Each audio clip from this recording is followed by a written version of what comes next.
Hello everyone, welcome to our YouTube channel Root Infinity. तो आज के इस वीडियो में मैं आपको बताने वाला हूँ क्लास 10 का एक बहुत ही न्यू टॉपिक, जो कि हमने कभी 9th क्लास के अंदर नहीं पढ़ा है। क्योंकि एक्चुअल में ऐसा होता है कि जो टॉपिक हमने 9th में पढ़े हैं वही हमारे 10th में कंटिन्यू हो गए। फॉर एग्जाम्पल, हमने ट्राइंगल पढ़ा है, ट्राइंगल 10th के अंदर कंटिन्यू हो गया। सर्फेस एंड वॉल्यूम पढ़ा है 9th में, वही हमने 10th में आकर उसको कंटिन्यू कर लिया है। लेकिन ये टॉपिक एक ऐसा टॉपिक है जो बिल्कुल न्यू है, जो हमने 9th क्लास के अंदर नहीं पढ़ा है। तो आप समझ गए होंगे मैं किस टॉपिक की बात कर रहा हूँ। जी हाँ, मैं बात कर रहा हूँ अर्थमेटिक प्रोग्रेशन की, जिसे कहते हैं एपी। तो इस वीडियो में मैं आपको बताने वाला हूं अर्थमेटिक प्रोग्रेशन क्या होती है, सीरीज एंड सीक्वेंस क्या होता है, पैटर्न क्या होता है, और बताने वाला हूं जर्नल टर्म कैसे निकालते हैं एपी की। और अगर किसी बच्चे को प्रॉब्लम है एन और टी एन टर्म में, तो ये वीडियो वो लास्ट तक देखे। आई गारंटीड ये वीडियो देखने के बाद में उसकी एन और टी एन में कंफ्यूजन दूर हो जाएगी। टी एन मतलब ए एन, ए एन भी लिखा है किसी बुक में, टी एन भी लिखा हुआ है। तो let's jump to the topic AP.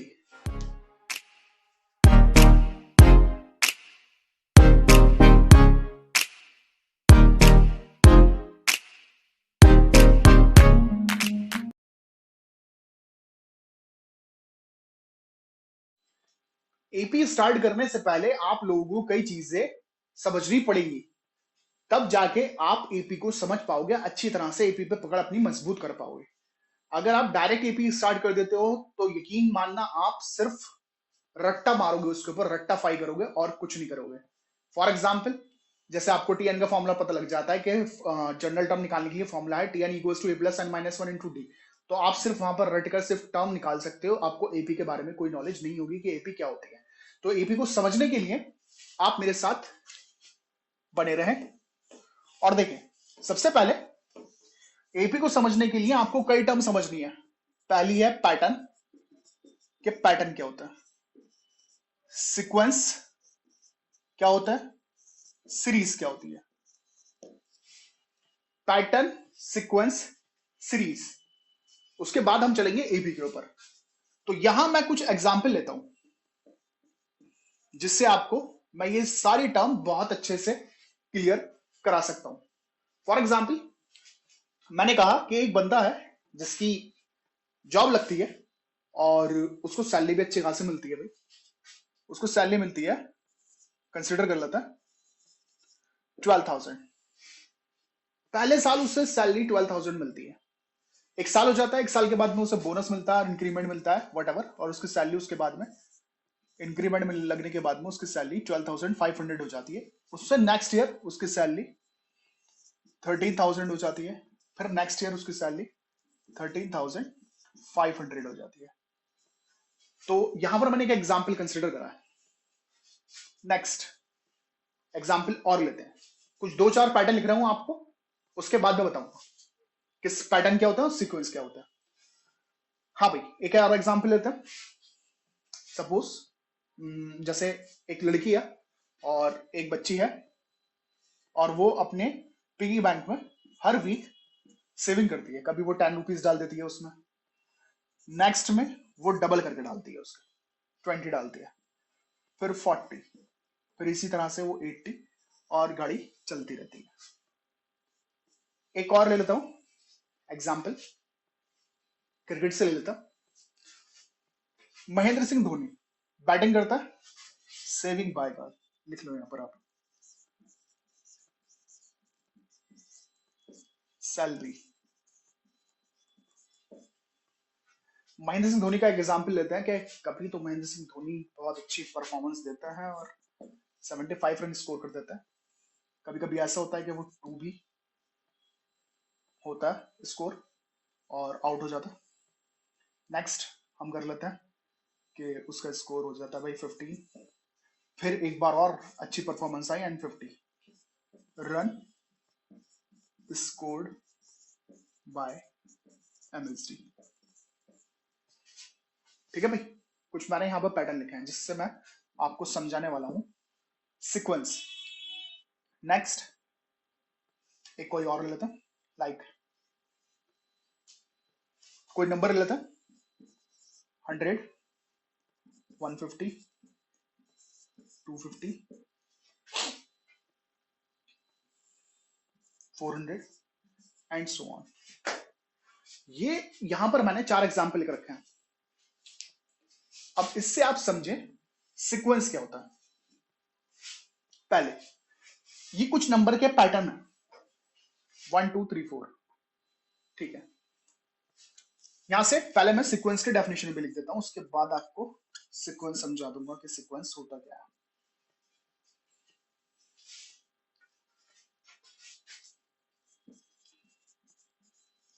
The arrangement of numbers या फिर term, the arrangement of numbers या फिर term in a definite rule, the arrangement of numbers या फिर terms in a definite rule, ये सीक्वेंस कहलाता है। अगर आप देखो तो यहां पर हर किसी के अंदर एक रूल बनना है, इस चेन के अंदर, इस पैटर्न के अंदर एक रूल बनना है, और हो सकता है किसी में रूल नहीं भी बनना हो। चेक करते हैं। यहां अगर आप देखो तो हर टर्म में अगर आप 500 ऐड कर दो तो आपको नेक्स्ट टर्म मिलती जा रही है। यहां पर आप क्या कर रहे हो, 2 से मल्टीप्लाई कर रहे हो, मल्टीप्लाइड बाय 2। यहां आप क्या कर रहे हो, यहां तो मुझे कोई सीक्वेंस नजर नहीं आ रहा, नो रूल, नो रूल, कोई रूल नहीं है यहां पर। यहां पर अगर आप देखो तो यहां पर पहले में तो डिफरेंस है कितने का, 50 का। नेक्स्ट में जो डिफरेंस है, अगर आप इसमें से इसको माइनस करोगे तो यहां पर आपको 50 का डिफरेंस मिल जाएगा। इसमें से इसको माइनस करोगे अगर आप, तो आपको 100 का डिफरेंस मिल रहा है, और अगर आप यहां से यहां माइनस कर रहे हो तो 150 का। तो कोई एक डेफिनेट रूल नहीं है। तो सीक्वेंस में क्या होता है, जिस पैटर्न के अंदर, जिस पैटर्न के अंदर एक डेफिनेट रूल होता है उसे हम सीक्वेंस कहते हैं, और सीक्वेंस के बेसिस पर ही डिफाइन होती हैं जितनी भी आपकी ये सीरीज है। वो सीरीज क्या होती है, अब थर्ड वर्ड आ गया भाई, सीरीज। पहले आप ये बताओ, पैटर्न और सीक्वेंस समझ में आया आपकी क्या? हर चीज पैटर्न है, जो भी चीज नंबर लिखे हुए हैं वो पैटर्न है, लेकिन अगर कोई किसी रूल के हिसाब से लिखा हुआ है कोई भी पैटर्न, वो सीक्वेंस है। डेफिनेशन यही है, द अरेंजमेंट ऑफ नंबर्स या फिर term in a definite rule. एक डेफिनेट रूल से लिखा हो तो उसे हम क्या कहते हैं, सीक्वेंस कहते हैं। और जो सीक्वेंस है, सीक्वेंस के बेसिस पर ही ये नाम बने। कौन कौन से नाम? Arithmetic progression, next geometric progression,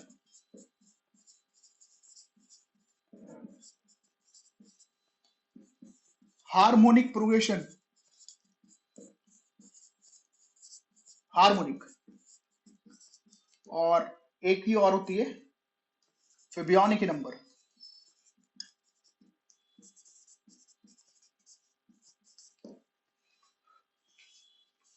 ये हमारे सीक्वेंस के बेसिस पर नाम है।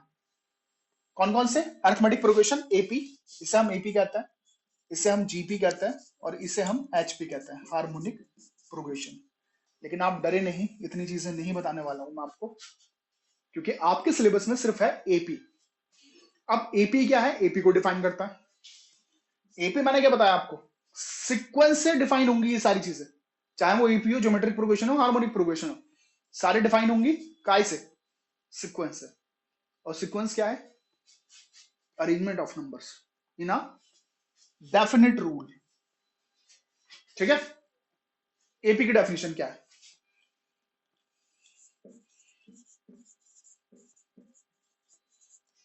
द सीक्वेंस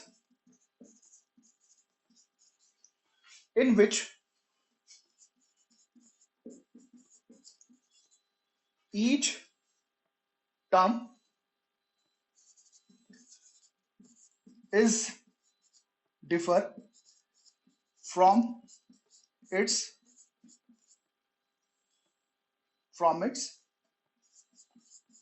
preceding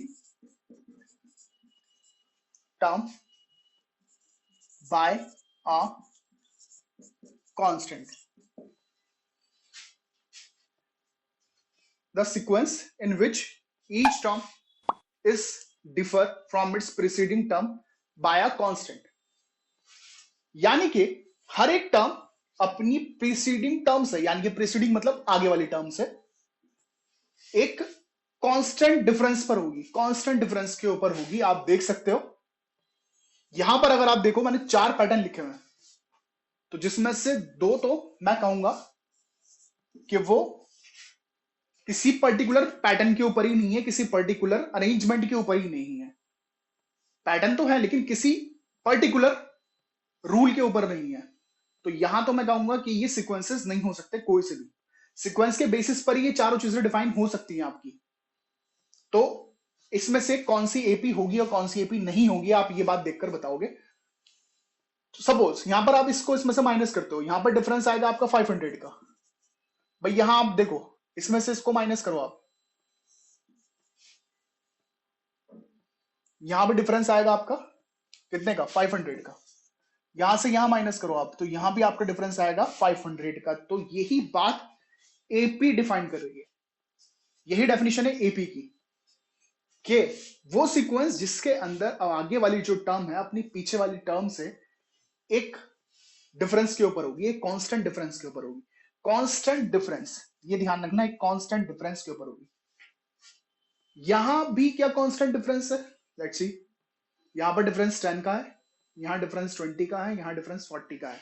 डिफरेंस तो है लेकिन एक कांस्टेंट डिफरेंस नहीं है, तो ये एपी नहीं होगी। तो बात समझ में आई आपको, एपी किसे कहता है।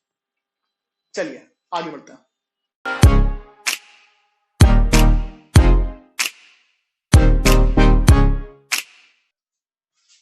हमने एपी की डेफिनेशन पढ़ी है, sequence in which each term is differ from its preceding term by a constant, वो एपी होती है।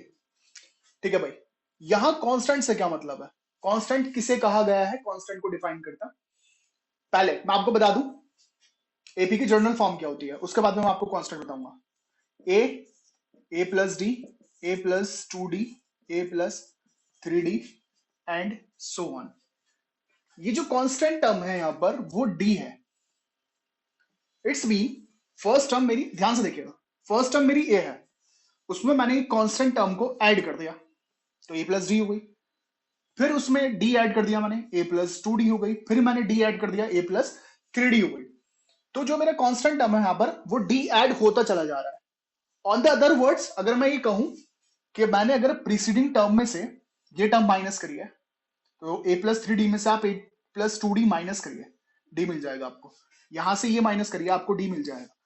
कांस्टेंट टर्म है जो यहां पर वर्ड यूज करा गया है वो है कांस्टेंट डी, और डी को एपी के अंदर कहते हैं कॉमन डिफरेंस। एक ऐसा डिफरेंस जो सभी में कॉमन है, कॉमन डिफरेंस। और जो ए है हमारी उसे हम कहते हैं first term, A is called first term and D is called common difference. तो ये थी मेरी पूरी AP.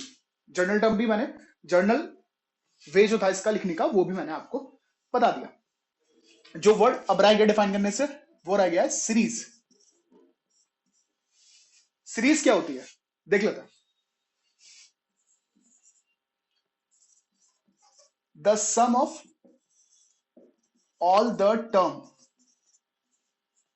the sum of all the terms in a sequence is called series. The sum of all the terms in the sequence is called series। यानी कि sequence जो है, जो अभी मैंने आपको लिखकर दिखाया, it is differ by a comma।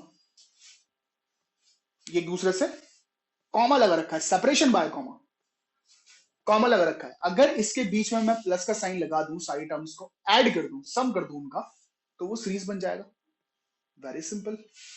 आपको एक एग्जाम्पल भी लिख के दिखाता हूं। यहां मैं लिखता हूं सीक्वेंस और यहां लिखता हूं मैं सीरीज, जिससे आपको डिफरेंस भी समझ में आ जाएगा कि सीरीज और सीक्वेंस के बीच में डिफरेंस क्या होता है। ये आपको मैं इसलिए बता रहा हूं क्योंकि 11th क्लास के अंदर चैप्टर है, उसका नाम ही यही है।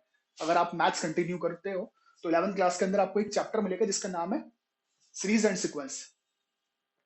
ठीक है, तो सीक्वेंस क्या होता है, जैसे कि 2, 4, 6, 8, 10 एंड सीक्वेंस, जो कि डेफिनेट को फॉलो करते हैं, डेफिनेट रूल के हिसाब से सीक्वेंस। सीक्वेंस सीरीज कब बन जाती है? सीक्वेंस बिकम सीरीज सिर्फ प्लस साइन का डिफरेंस होता है। 2 plus 4 plus 6 plus 8 plus 10 and so on. अगर मैं इसके बीच में दो टर्म्स के बीच में लगा देता हूं, it's become series. Very simple. Series और ये डिफरेंस है, आप चिंता ना करें। चलिए यहां शुरू करते हैं। कुछ क्वेश्चंस दे रहा हूं यहां पर मैं, और उसको हमें जानना है कि वो एपी है या एपी नहीं है। Which of the following are in AP? First लेते हैं 5, 9, 13, 17 and so on. Second,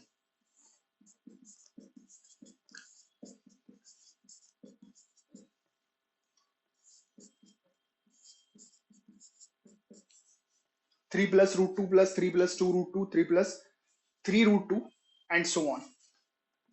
Third, जल्दी जल्दी अगर मैं लिख रहा हूं, अगर आपकी समझ में आने लगा है कौन सी एपी है कौन सी एपी नहीं है, इसका मतलब आपकी एपी समझ में आ रही है। नेक्स्ट लेते हैं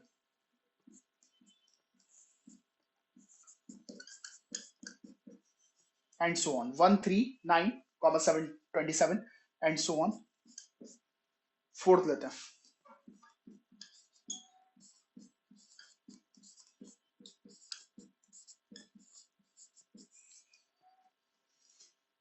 root 2, root 8, root 18, root 32 and so on.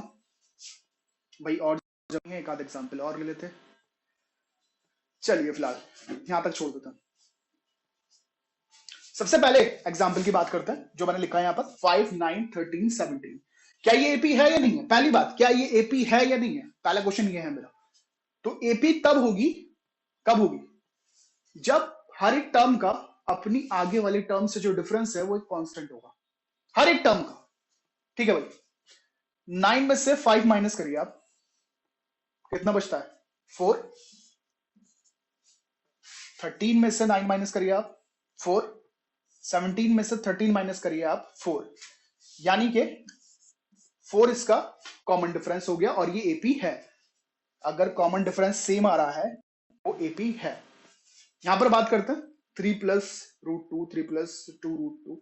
ओहो हो, टिपिकल तो नहीं है माइनस करना। 3 प्लस 2 रूट 2 में से 3 प्लस रूट 2 माइनस करता है। चलिए यहां लिखकर कर लेते हैं।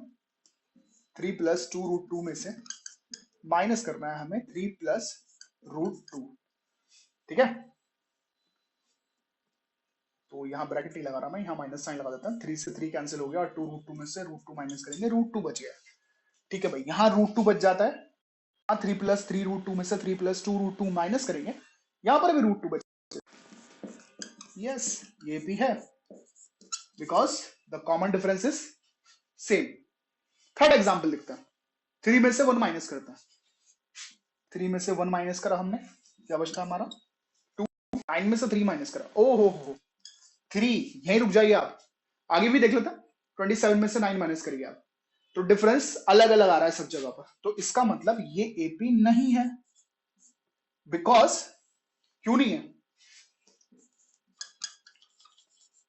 Because common difference are not same, क्योंकि हमारा जो कॉमन डिफरेंस है वो सेम नहीं है। नेक्स्ट देखते हैं। रूट 2, रूट 8, रूट 18, रूट 32, क्या ये एपी है या नहीं है? तो इसके लिए मैं थोड़ा सा ये रफ कर देता हूं। आई होप आप लोगों ने कॉपी कर लिया होगा, वीडियो पॉज करके 1 मिनट इसे कॉपी कर लिया। तो मैं इसे यहां पर रफ कर देता हूं।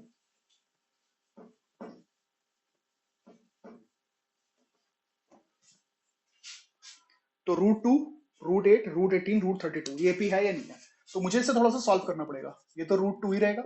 रूट 8 को मैं लिख सकता हूं भाई, क्या लिख सकता हूं? फैक्टर्स अगर मैं कर लू इसके, तो ये हो जाएगा 2 रूट 2 भाई, 2 इंटू 2 इंटू 2, 2 रूट 2। सही है ना? पक्का है, आता है। रूट 18, 2 इंटू 3 इंटू 3, 3 इज 9, 2 से 18, यानी कि 3√2 √32, 2 2 4, 2 8, 2 16, 2 32, इसे मैं लिख सकता हूं 4√2। भैया अब बताइए क्या ये एपी है या नहीं है? इसे देखकर आप फैसला मत करिएगा कि एपी है या नहीं है, कभी आप यहां देखकर छोड़ दें। पहले आप इसे थोड़ा सा सॉल्व कर लें, उसके बाद में बताएं कि ये एपी है या नहीं है। तो यहां पर अगर 2√2 में से √2 माइनस करेंगे, √2, 3√2 में से 2√2 माइनस करेंगे √2, 4√2 में से 3√2 माइनस करेंगे √2। यस, ये भी है, क्योंकि इसका कॉमन डिफरेंस कितना है? √2। तो बात समझ में आई आपकी या नहीं आई? चलते हैं अपने नेक्स्ट टॉपिक की तरफ।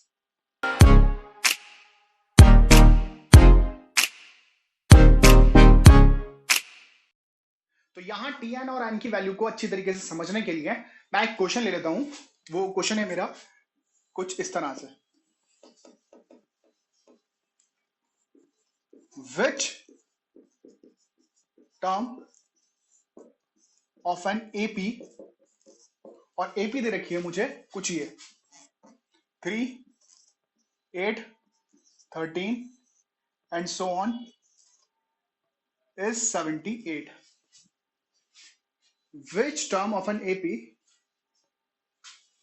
is 78? मतलब कि 78 इस एपी की कौन सी टर्म है, यहां मुझे ये फाइंड करना।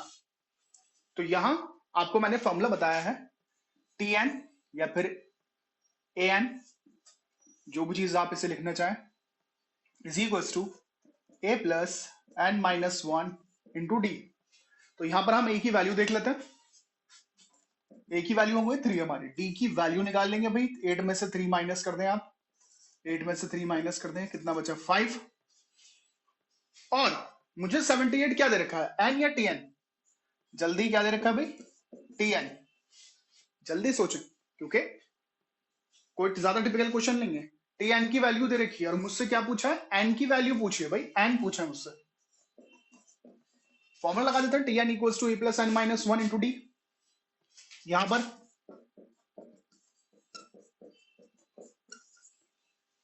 टी एन की value 78, value of A is 3 plus N minus 1 और डी की वैल्यू 5। बहुत इजी है, यहां से मुझे एन की वैल्यू निकालनी है। टी एन की वैल्यू 78 दे रखी है, यानी कि 78 एन की किस वैल्यू पर है, समझ रहे हो आप? तो यहां पर हम इसे सॉल्व कर लेंगे। 78 minus 3 is equals to 5 N minus 1। अब कुछ नहीं बचा इस क्वेश्चन के अंदर। 75, 5 N minus 1, N minus 1 is equals to 5 से कैंसिल कर दें, कितना हो गया? 15, 5 75, 15 बचेगा। तो n की वैल्यू हो गई 15 प्लस 1 16।